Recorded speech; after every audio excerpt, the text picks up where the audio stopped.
Father God who was, who is, and is to come.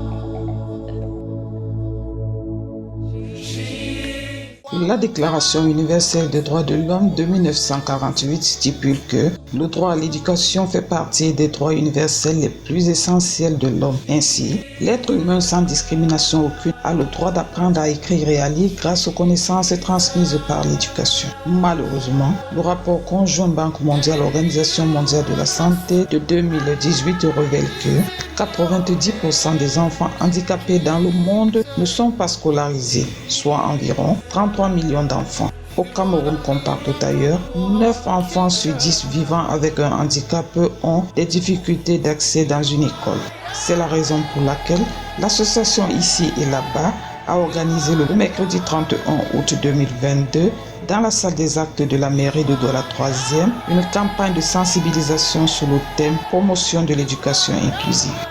Au Cameroun, nombreux sont encore des enfants en situation de handicap qui sont stigmatisés, retenus dans les maisons. Car pour beaucoup, la personne handicapée est considérée comme un sous-homme, privé de son droit à l'éducation. L'association Ici et Là-bas a fait le constat selon lequel ce sont les attitudes discriminatoires, l'ignorance, les infrastructures inadaptées, le personnel enseignant non qualifié, les établissements inaccessibles qui contribuent à cet accès très limité des personnes handicapées à l'éducation. Ce malgré les efforts consentis par l'État camerounais. Cette campagne de sensibilisation a été présidée par M. Christian Kwesi, président de cette association, lui-même handicapé visuel, en présence de Madame Aben, épouse et Sola, 5e adjoint au maire de Douala 3e. Les enfants doivent être vus comme des citoyens à part entière.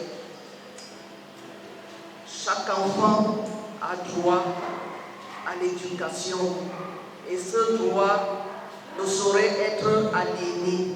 Avec la participation des handicapés et membres de famille. Notons que l'association Ici et Là-bas est à but non lucratif créée le 25 mars 2015 qui s'implique dans la défense et la promotion des personnes handicapées. Et plus précisément à 3 niveaux. Le plaidoyer pour l'inclusion dans la vie publique, politique et sociale des déficients visuels. La promotion et le soutien aux projets innovants susceptibles de faciliter l'insertion des personnes aveugles et malvoyantes au quotidien. La mutualisation des ressources de la société civile au profit des déficients visuels. Bon, nous interpellons également ici les ministères de l'éducation de base, de l'enseignement secondaire et même de l'enseignement supérieur.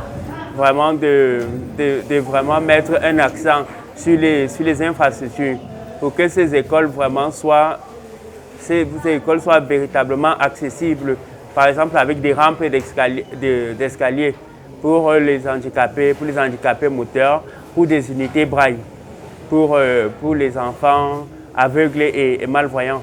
Et pourquoi même pas des traducteurs de langue des signes pour que les enfants sourds puissent prendre les cours. Donc c'est une question de volonté. Et s'ils ne savent pas comment faire, nous également, on a des projets allant de ce sens-là pour par exemple rendre les universités d'État accessibles aux étudiants aveugles et malvoyants.